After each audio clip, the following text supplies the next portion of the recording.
চুমুকে। সুপ্রিয় দর্শক, আজকে আমাদের মাঝে উপস্থিত রয়েছেন অভিনেতা বাঁধন খান। শুভ সকাল, কেমন আছেন? আমি আলহামদুলিল্লাহ ভালো আছি। আপনি কেমন আছেন? আমি বেশ ভালো আছি, ধন্যবাদ আপনাকে। শুরুতে একটু জানতে চাই, অভিনয় জগতের জার্নিটা শুরু হয়েছিল কিভাবে, কবে থেকে? ছোটবেলা থেকে একটা মুভি দেখার প্রতি একটা আকৃষ্টতা ছিল। ছোটবেলা থেকেই পাশের বাসায় যখন কিংবা গ্রামে কোনো একটা অনুষ্ঠানে ভিসিআর ভাড়া করে মুভি দেখা হতো, সেটাও আমি খুব এনজয় করতাম। সিডি ভাড়া করে যখন মুভি দেখা হতো সেটাও এনজয় করতাম। যখন হলে গিয়ে মুভি দেখতাম সেটাও এনজয় করতাম। এভাবেই আসলে মুভির প্রতি একটা আকৃষ্টতা আমার জন্ম হয়।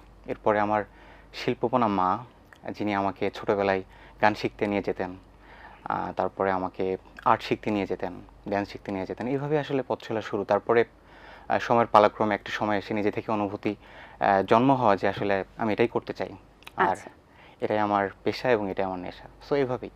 আচ্ছা, প্রথম কাজের অফারটি কিভাবে পেয়েছিলেন এবং কোন কাজে শুরু করেছেন, কোন কাজ দিয়ে?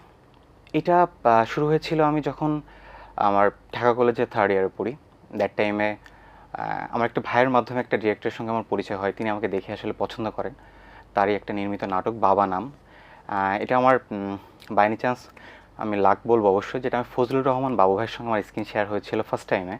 বাহ, সো এভাবেই আমার শুরু হওয়া কাজটা। অভিষেকটাই খুব দুর্দান্ত অভিনয় আমি মনে করি শিল্পীর সেটা। সাথে কাজ দিয়ে শুরু হয়েছে। আমি মনে করি। সো ওই সময়টা কেমন ছিল আপনার জন্য, যেহেতু আপনি প্রথম নিউলি আর্টিস্ট এবং একজন সিনিয়র আর্টিস্টের সাথে কাজ করছেন, অনুভূতিটা কেমন? আসলে নিজের ভেতরটা কি অনুভূতি হতো? না, আমার কাছে আসলে আমি খুব কনফিডেন্ট ছিলাম এজন্য যে আসলে আমি হয়তো অনেক কিছু বিবেচনা না করে, অনেক কিছু না ভেবে চিন্তায় আমাকে জাস্ট বলা হলো যে এই সিনটা এরকম, জাস্ট এইভাবে কথা বলতে হবে। সো আমি খুব কনফিডেন্টলি তখন সেটা করে ফেলি। সো আমার কাছে মনে হচ্ছে আমি এনজয় করেছিলাম দ্যাট টাইমে। আচ্ছা, সেখান থেকে এই যে এখনকার যে জার্নিটা, তারপর কোন কোন সেক্টরে আর কাজ করা হয়েছে? আমার তারপর থেকে প্রফেশনালি বিজ্ঞাপনে কাজ করা হচ্ছে, ওটিটি প্ল্যাটফর্মে, এবং লাস্ট ঈদেও আমার বেশ কয়েকটা মানে 3টা মুভিতে কাজ করা হলো। তাণ্ডব, নীলচক্র, ইনসাফ, এসব মুভিতে কাজ করা হয়েছে। এছাড়াও আমার লাস্ট ঈদে বেশ ভিকি জায়েদ ভাইয়ের একটা ওয়েব সিরিজে কাজ করা হলো, শিহাব শাহীন ভাইয়ের একটা ওয়েব ফিল্মে কাজ করা হলো, অমিতাভ রাজা ভাইয়ের বহিমান ঘোড়া, এই কাজটাও করা হলো। সো আমি টেলিভিশন, নাটক, ওটিটি প্ল্যাটফর্ম, মুভি, আমি সব জায়গায় কাজ করার ইচ্ছা পোষণ করছি এবং কাজ করে যাচ্ছি। চমৎকার, খুব ভালো ভালো জায়গায় কাজ করেছেন, বাট রিসেন্টলি যে কাজটি নিয়ে আমরা একটু আলোচনা করতে চাই, তাণ্ডব। তাণ্ডব ছড়িয়েছে। তো তাণ্ডবে আপনার ক্যারেক্টারটা কি ছিল এবং সেখানে কাজ করার পরেই দর্শকদের অনুভূতি, রিভিউ সব কিছু মিলিয়ে কেমন লাগছে? এখানে একটা মানে আমার যে ক্যারেক্টারটা বিশেষ ক্যারেক্টার ছিল, যেখানে সলো একটা আমার সাকিব ভাইয়ের সঙ্গে একটা সিন ছিল এবং খুব ইন্টারেস্টিং একটা মুহূর্ত ছিল, যেটা আসলে আমি মনে করি যেটা আমার জন্য অনেক ফরচুনেট থিং যে আমি সাকিব ভাইয়ের সঙ্গে স্ক্রিন শেয়ার করেছি। সো এবং তার সঙ্গে কাজ করার অনুভূতিটা আমার কাছে খুবই সারপ্রাইজিং ছিল। মানে আমি যতটা না আমি এক্সাইটেড ছিলাম, আমি তার সঙ্গে যখন স্ক্রিন শেয়ার করি, সেও আসলে দেখলাম সেও খুব মানে একইভাবে এক্সাইটিং, যে মানে তারও মনে হচ্ছে যে সেও ফার্স্ট টাইম হয়তো কাজ করছেন এবং আমাকে থাম দেখায় বলছে যে খুব ভালো করেছি। সো এটা আমার জন্য অনেক অনুপ্রেরণা ছিল। আর এর পরবর্তীতে যখন আমার বন্ধু বান্ধব, আমার সব পরিচিত মানুষ যখন কাজ দেখছেন এবং আমার যারা আমাকে অনুসরণ করেন, আমাকে পছন্দ করে, সবাই খুব অ্যাপ্রিসিয়েট করছে বিষয়টা। এই ধরনের কাজগুলো যতটা না দর্শকদের কাজ পর্যন্ত নিয়ে যায়, তার থেকে কিন্তু দায়িত্ববোধের জায়গাটাও বেড়ে যায়, যে আরো ভালো কাজ করতে হবে, আরো ভালো কাজ করতে হবে। এই যে কাঁধের মধ্যে আরেকটু বোঝাটা যে হয় বা আরেকটু দায়িত্ববোধটা যে চাপে, সেই জায়গা থেকে অনুভূতিটা কেমন কাজ করে? নিশ্চয়ই এটা আসলে একটা শিল্পীর আসলে দায়বদ্ধতার জায়গাটা অনেক। তো আমি সেই জায়গা থেকে চেষ্টা করছি নিজেকে আরও পরিপক্ক করা, নিজেকে আরও তৈরি করা। সো আমি চাচ্ছি যে আসলে আমার কাজ দ্বারা মানুষ শুধু এন্টারটেইন না হোক, আমি যেন আমার কাজের দ্বারা আমি সমাজে কিছু একটা করতে পারি, যেটা আসলে যারা আমাকে অনুসরণ করে তারা আমাকে দেখে হয়তো কোথাও না কোথাও একটু চিন্তার জায়গাটা সৃষ্টি হোক, যে না, ডিফারেন্ট কিছু করা যেতে পারে, হয়তো আমি সমাজের জন্য কিছু করতে পারি, তারা আমার কাছ থেকে যেন কোনো কিছু শিখতে পারে।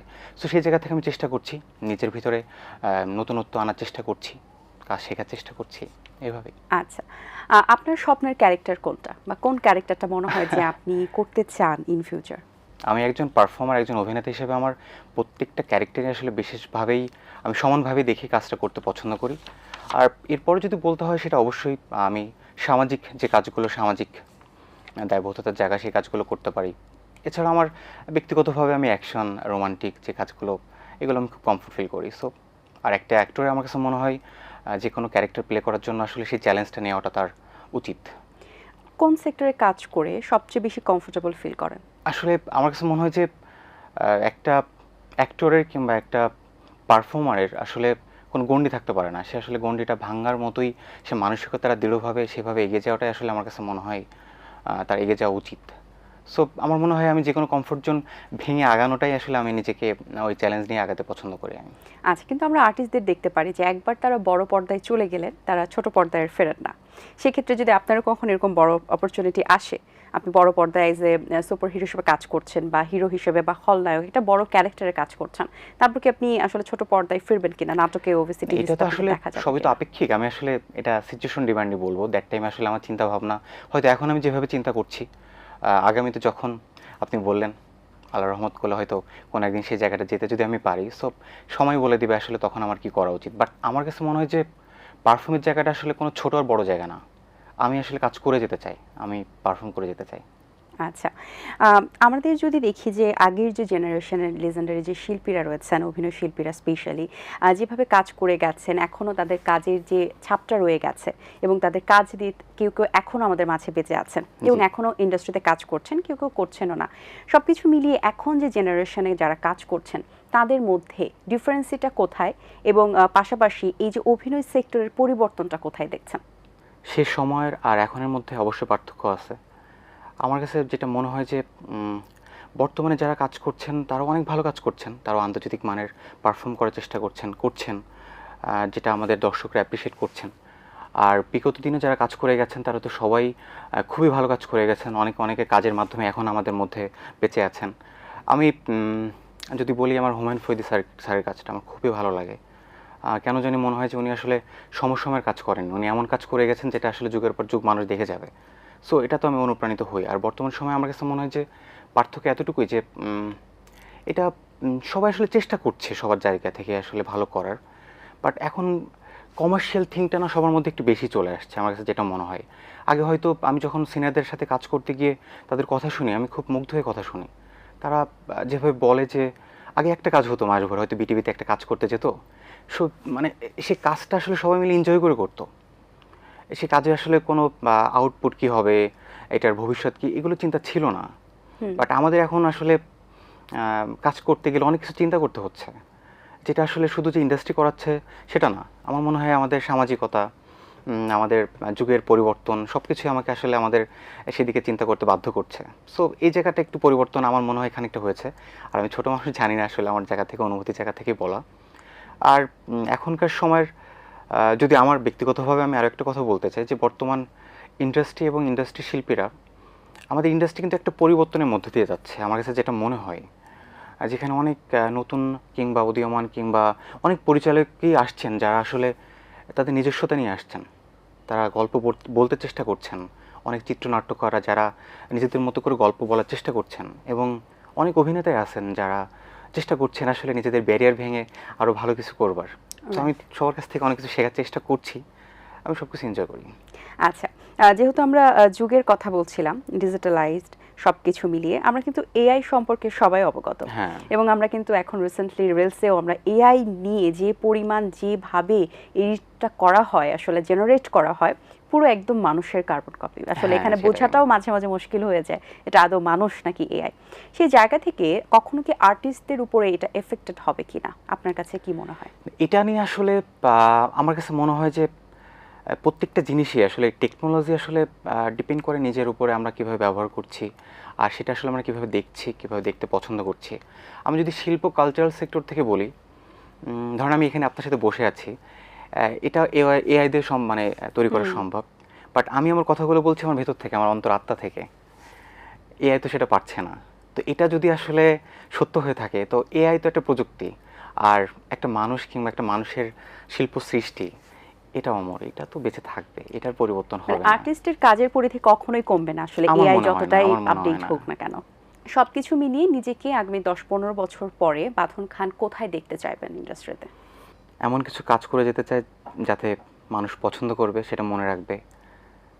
ইচ্ছা আছে যে কিছু আন্তর্জাতিক মানেরও কাজ করব, যেটা আসলে বাংলাদেশের আমাদের সংস্কৃতিটা আসলে বিশ্বমঞ্চে উঠে যাবে, রিপ্রেজেন্ট করা যায়। সো সেই জায়গাটা আসলে আমি নিজেকে দেখতে চাই সেখানে আমি। আর সেটার জন্য যত কষ্ট হোক আর যত পরিশ্রম হোক আমি স্টিল করছি এবং আগামীতে করবো ইনশাল্লাহ।